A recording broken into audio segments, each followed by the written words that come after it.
Hello, everybody, and welcome. My name is Larissa. I am a staff scientist at Science North, and I will be hosting today's quick trivia session on the immune system and your health. So the reason for this event is that we have received funding from the Public Health Agency of Canada to help increase confidence in vaccines, and we've launched a campaign called Give Vaccines a Shot.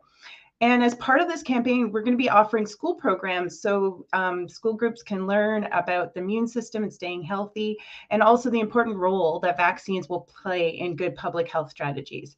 So teachers, just keep your eyes peeled. We are going to have school programs launching at the end of the month. They're available for grades 2 to 12. And be sure to share this information with your colleagues, and we'll be letting you know how to access the events in a few weeks.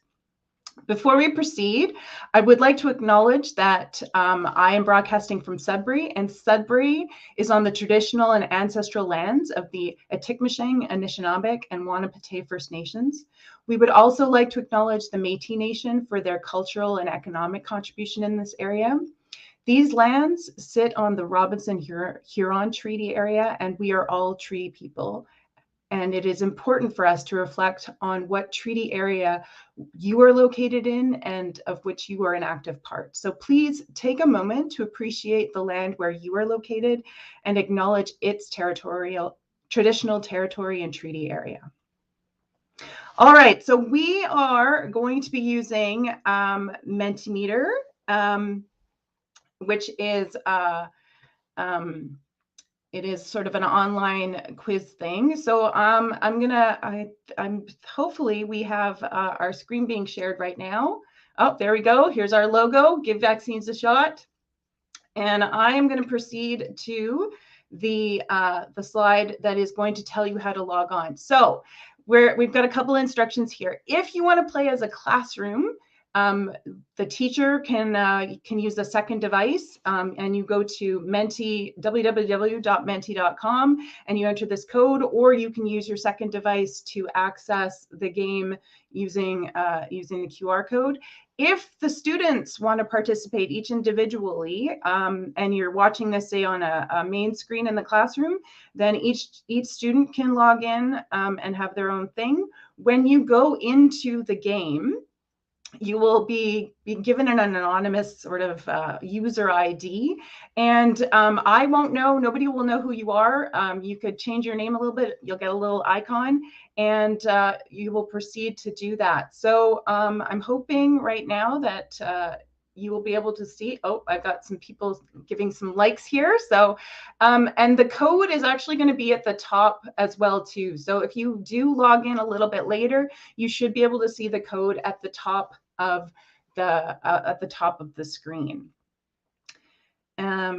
So just picking a username, and then we will proceed. So the way this is going to work, there's going to be some trivia questions.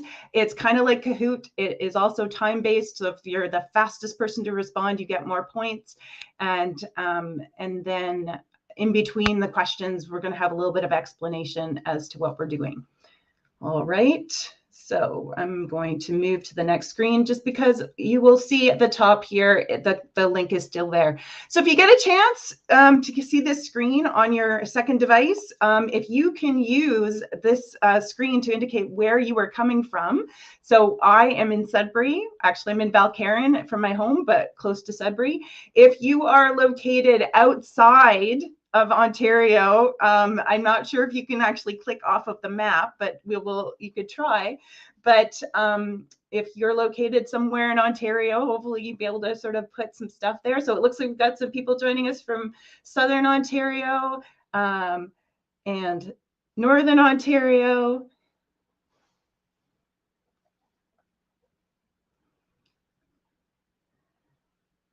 Yeah, it looks like we've got some more people showing up. I'm not sure if that's near London.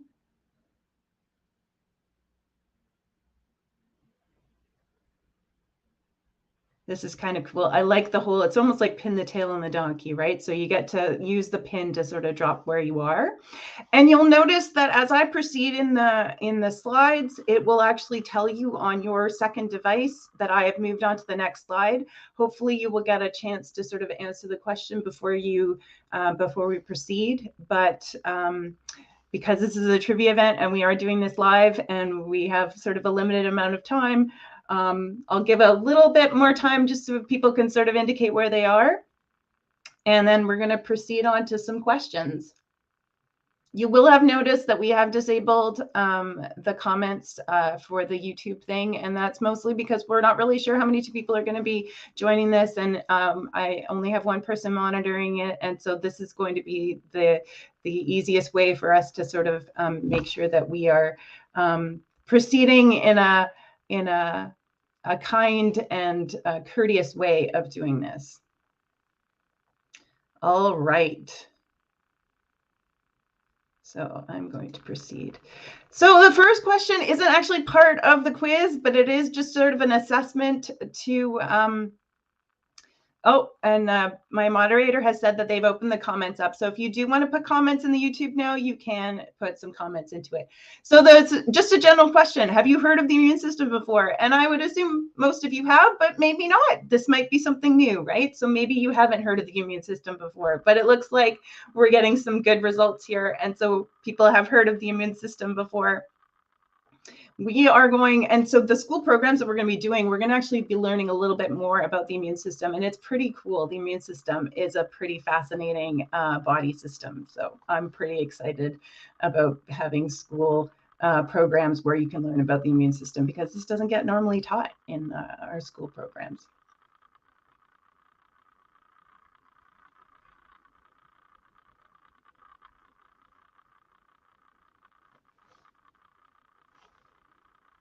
All right.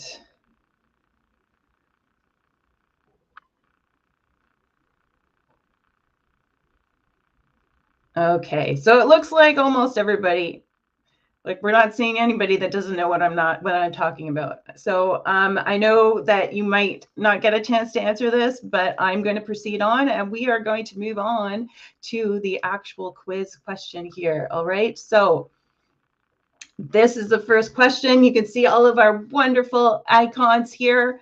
And the way it's going to work is that when I hit enter, you will see the question. And then on once it'll give you about 5 seconds to read the question, and then you'll get a choice. And again, like I said, the first person to answer to answer correctly will get the most points, and then we'll be able to see some leaderboards. All right, so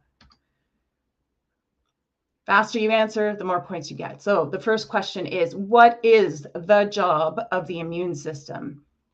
So does it help us breathe? Is it important to help fight diseases, pathogens, and outside invaders? Or does it move the blood throughout our bodies? And look at that.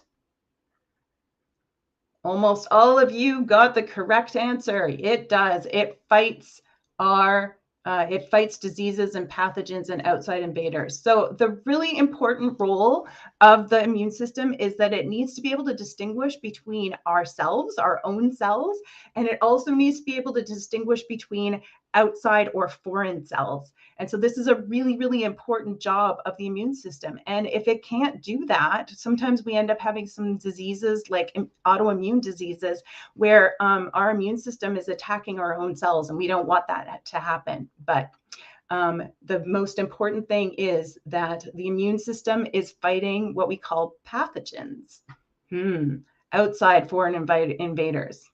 So let's proceed to our second question. And our second question is, what is another name for a pathogen? So I just used this really complicated word, pathogen. Is it germ? Is it microbe? Is it bug? Or is it all of the above? Just a little bit of a note here. There's only one correct answer in these types of quizzes here. So if you see something that says like all of the above, maybe that's the correct answer. Look at that. So those of you that guessed germ, that is another name for a microbe or for a pathogen. Same thing with microbe, but we can also call them the other thing as well too. So all of the above.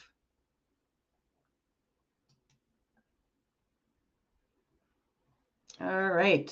Question number 3. This has to do, again, with germs or pathogens. You're going to see lots of answers on there. So do we call, or what are the 4 main, what is not one of the 4 main types? So viruses, lymphocytes, bacteria, fungi, or parasites. Which one is not one of the 4 main types, do you think? Oh, and almost all of you got it correct. So lymphocytes, right? So science is full of all these complicated words. We have things like bacteria and fungi and parasites, but complicated words. But the word cyte means cells. And so cells are usually things that are going to be part of our body, right? And so if you see some words and you take a look at it and you can break them up, you can actually kind of figure out how some things work. And so bacteria are a type of pathogen that affect us. Viruses are a type of pathogen or germ that can affect us. Fungi are tiny little mushrooms. They can cause some diseases. And parasites, or like protists, single-celled organisms, they can hurt us. Pathogen itself is a big science word. So pathos means disease or something that isn't going to make you feel great. And gen means born of. So pathogen means something that will cause a disease. And so anything that will cause a disease is called a pathogen. All right, so we're looking at the leaderboard here, and it looks like Cassandra Starr is in the lead with the fastest answers. This is awesome.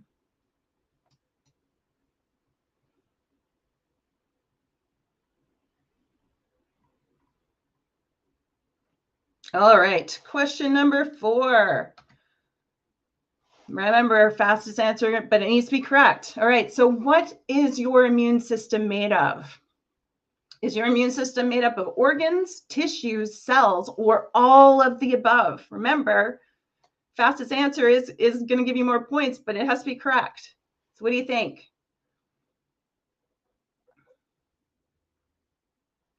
And once again, we've got some people, like, you answered one of those 3. You are correct as well too, but our immune system is made up of many different things. It's made up of organs, it's made up of tissues, it's made up of cells, all of those things.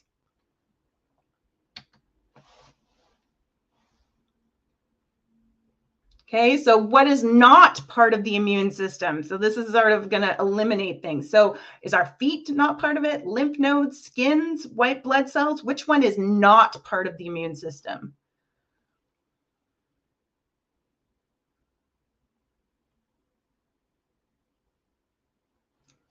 And again, almost all of you got this correct, right? So our feet. So technically, our feet is part of our body. So, I mean, there's probably parts of our feet that are part of the immune system, but as like a actual part of our body, feet really don't play too important a role in being part of our immune system. But our immune system, like I said, is made up of organs, it's made up of cells, it's made up of tissues, right? So there are so many different things that make up our immune system, right? And our skin is part of it. So we have physical barriers. We also have like chemical barriers that are going to be part of our immune system. There's some amazing things that happen in our immune system. So it is made up of lots of different components that all work together.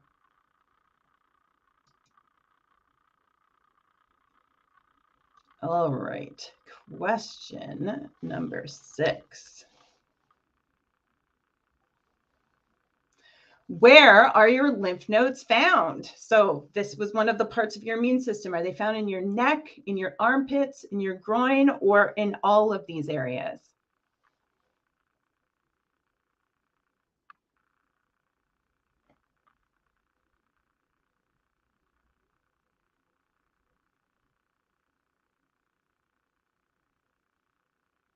All of the above. Right. So let's see. Let's see. So your lymph nodes are, and maybe if you saw that first picture that I had there, your lymph nodes, very often we have lymph nodes that are located in our neck. If you're not feeling well, sometimes, so my mom's a nurse, and when I wasn't feeling well, she used to come up to me and she'd be like, are your glands swollen? So when people talk about your glands being swollen, they're talking about your lymph nodes being swollen. So your lymph nodes are actually like filtering out lots of stuff, and they're going to get overactive if you are fighting something that's going on. So one of the places that people look for swollen lymph nodes would be in your neck, but they're also located in your armpit. And so some people were actually saying that after they got the vaccine, they had like pain in their armpit, and that would have been because there was a lymph node there. I am going to see if I can actually slow down the countdown, but I'm not, I'm realizing now that there isn't quite a lot of time to vote for things. I'm not really sure if I can actually change the amount of time that we have for guessing during the thing. I'm just trying to look here where it says countdown. I think the countdown has to do with when we're in the actual slide.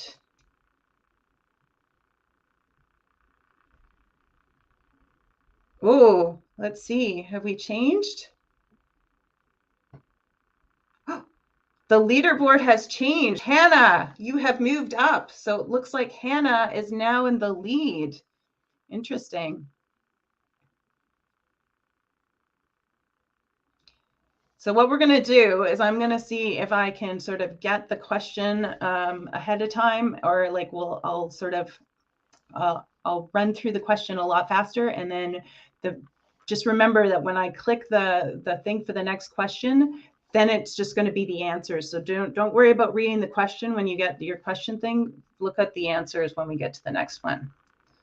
We'll see if this works a little bit better. All right.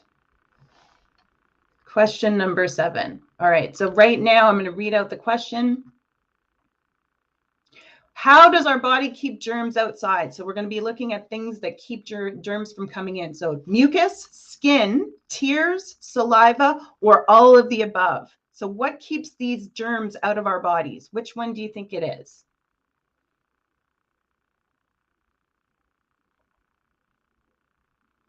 There you go. I think people are learning this. Whenever I have an all of the above there, it's probably because that's the one that's going to be the right answer. So these are things that are going to keep our germs out and keep pathogens out of our body. So even if you picked one of those other ones, you're still correct, because they are part of the thing that's going to keep us healthy.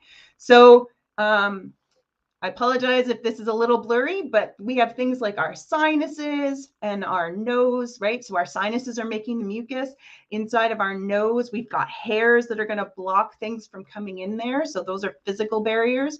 Our mouth has saliva in it, and there's usually enzymes inside of our saliva that's going to stop things. There's mucus inside of our throat and our lungs. Our stomach has acids and stuff that break down things. So we have a lot of physical barriers that actually prevent pathogens from coming into our bodies. But sometimes and our skin as well too, but sometimes these physical barriers don't work too much. So think about, like, if you get a cut, if you cut your hand, or if you even a paper cut, right? You've created an opening for things to get in. If somebody sneezes at you, you can get whatever they've sneezed onto you can go into your body that way. Another thing that can happen if you rub your eyes, right? So if you rub your eyes and you get something in your eye, that might be a way that things can get into it. So we have physical barriers in our body that stop germs and pathogens from getting in, but it's not a fail-safe, right? So once that happens, we need to sort of proceed onto into a next sort of level of getting the germs from not hurting us, right? So this is going to be talking about stuff that's inside of our body that can stop us from getting sick. All right, so white blood cells, they're important in fighting germs. What do you think is another name for white blood cells? Think about the word that I talked about before that meant cells. So is it virus, leukocytes, glands, or nodes? So I talked about before about something that means cells. Which word do you think means cells? Some of you were listening to before that, right? So leukocytes. So leuko has to do with our immune system, and then cytes means cells. So we're gonna have another question about, this is another question about white blood cells. And again, it's gonna be about a little bit about terminology as well too. And it's a true or false question. So true or false, some very big white blood cells eat the germs and start the immune system attack. So true or false, do you think that there are white blood cells that are capable of eating other cells?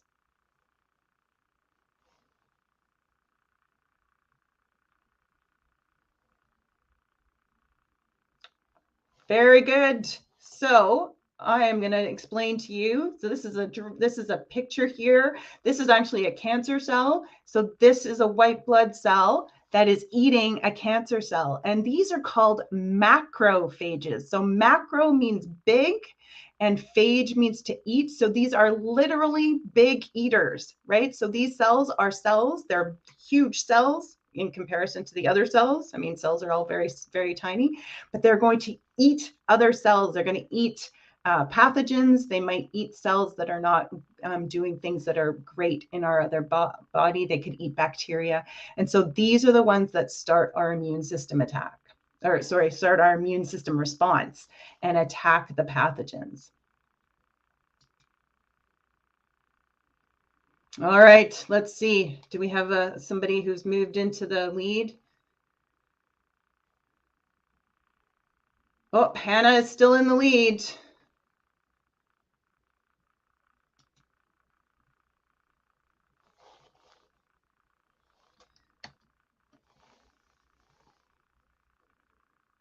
Sometimes our immune system gets confused and it attacks things that are harmless, like food or pollen. What do we call this? Is it called a sneeze, a Maximus reaction, an allergy, or a fever? What do you think?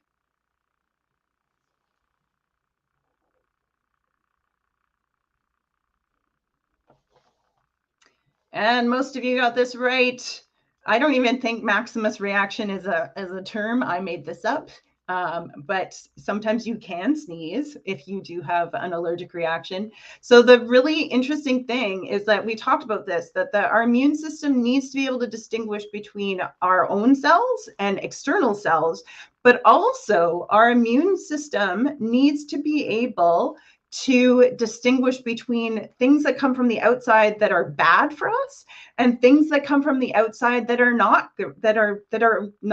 like going to harm us. So for example, dust sometimes makes our eyes water, might make us sneeze.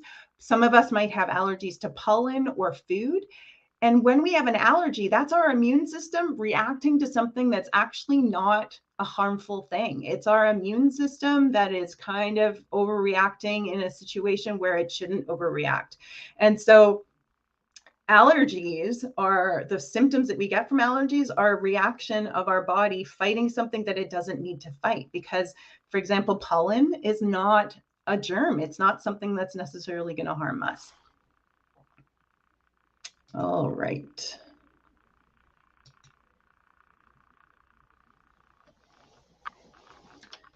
So this question is going to ask what is good for your immune system. So what does not help your immune system fight diseases? Okay, playing video games, washing your hands regularly, eating wholesome food, or exercising. So which one is not going to help your immune system? What do you think?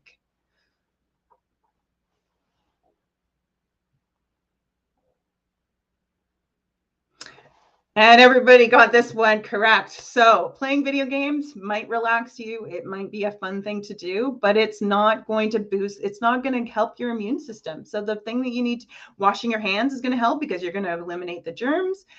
Eating good foods, making sure you get all the proper nutrients that you need. Exercising and sleep is also a really important thing that's going to help as well too. One really cool thing that I learned is actually if you are in a situation where your adrenaline is really, really high, your body is actually going to suppress your immune system. So if you have a cold coming on and then you decide to go skiing, this is actually not a good thing because it actually will suppress your immune system, and you might get more sick if you go skiing before or while you have a cold or about to have a cold, because you've got like all this adrenaline going. All right. How many times an hour do we touch our faces? What do you think? 18, 23, 34? What do we think? And you probably have seen me touch either my hair or my face during this presentation a few times. So again, the correct answer is 23, but really, I mean, the point here is that we touch our face a lot. And so this is part of the reason why hand washing is a really important thing that we should be doing. It'll help eliminate germs from getting into our body more easily. So we touch our face a lot.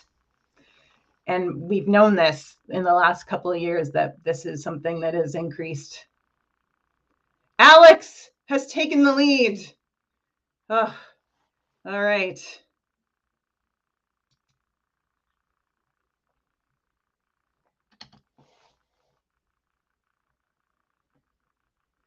What are some symptoms that are caused by your immune system fighting a germ? So what are these things? Fever, headache, sore throat, rash, all of the above.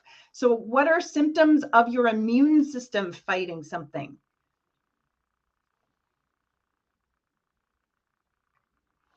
See if people have learned. Oh, look at that. You guys are learning, right? All of the above. So all of these other symptoms that you see here are from your immune system. A disease happens when the germs or the pathogens actually harm our cells and damage our cells. And if our immune system has the ability to fight a lot faster, it can actually, like, most of the symptoms that you have are actually symptoms of your immune system fighting that pathogen and not from the actual disease itself or the virus that is, or the bacteria that is attacking you. All right, 2 more questions in this quiz. So getting these when you're young helps your immune system fight off diseases. So stickers, bandages, vaccines, or vitamins. So what do you think we get when we're younger helps us fight off diseases faster?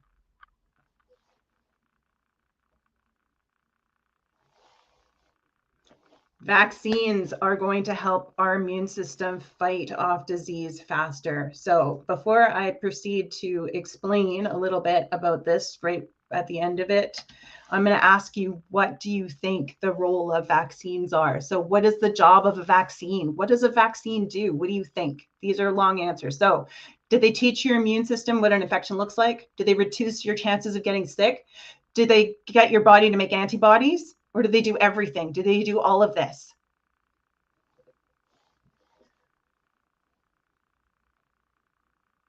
So vaccines are amazing, right? They're basically going to give your body the ability to fight diseases before you get infected with that. And so this is why we give vaccines to younger kids, so that before they get exposed to some sort of a bacteria or a virus or a pathogen, they have already been exposed through the vaccine, and then they're less likely to get sick.